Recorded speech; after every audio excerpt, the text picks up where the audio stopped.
দেশজুড়ে চাহিদা থাকলেও নওগাঁয় এবছর অর্ধেকে নেমে এসেছে আমের দর। তার মধ্যে আম চাষিদের উপর চেপে বসেছে শক্ত সিন্ডিকেট। ৪০ নয় ৫২ কেজিতে মন ধরে বিক্রি করতে হচ্ছে আম। তবে পাইকারদের দাবি, দেশের অন্যান্য মোকামগুলো তো ৫২ কেজিতে মন হিসেবে আম কেনা বেচা হচ্ছে, তাই বাধ্য হয়ে এই নিয়ম চালু করা হয়েছে। প্রশাসনের নজরদারির অভাবে গড়ে উঠেছে সিন্ডিকেট। বরেন্দ্রভূমি নওগাঁর সাপাহার, পোরশা, নিয়ামতপুর ও পত্নীতলায় গাছে গাছে বিভিন্ন জাতের আম। চলছে গাছ থেকে আম সংগ্রহ। মৌসুমের শুরুতেই পাইকারি বাজারে সরবরাহের কমতি নেই।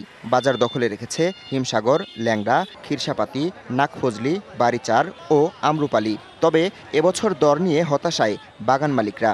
গত বছরের তুলনায় অর্ধেক দামে বিক্রি করতে হচ্ছে আম। সামনেবারে যে আম বেশি ৬-৭ হাজার, এবারকে বেশি ৩,০০০, ৩,৫০০। ২,৫০০ টাকা প্রতি মনে খরচ, কিন্তু বিক্রি করি ২৬০০, ২৮০০, আবার কেউ বলেছে ২২০০। যে লাস্টে সন্ধ্যার সময় যে দেখি পেটের বেতনটা বের হয় না, আমের খরচটা বের হয় না। অতিরিক্ত গরমের কারণেই দেশ জুড়ে আমের চাহিদা কম থাকায় এমন দরপতন, দাবি পাইকারি ব্যবসায়ীদের। সানবিট সব দিবে সামাল। সানবিট ম্যাজিক প্রেস ডিশওয়াশিং এর মাথা ঘোরানো সলিউশন। বাড়িফোর, খিরসা আর সব জিনিস আম একসাথে উঠার কারণে আমটা ধরা খেয়ে গেছে আমরা। এদিকে স্থানীয় আড়তদারদের কাছে ৫২ কেজিতে মন হিসেবে আম দিতে বাধ্য হচ্ছেন আম চাষিরা। প্রশাসনের নজরদারির অভাবে সক্রিয় এই সিন্ডিকেট।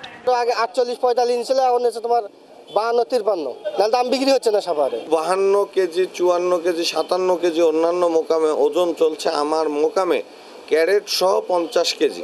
এখন আমি আমার মোকামে যদি আপনার মনে করেন যে ৪০ কেজি দেই, তাহলে এখানে ব্যাপারী আসবে না। তো জেলা প্রশাসন বলছে মন হিসেবে নয়, আম বিক্রি হবে কেজি দরে। অনিয়ম করলেই ব্যবস্থা।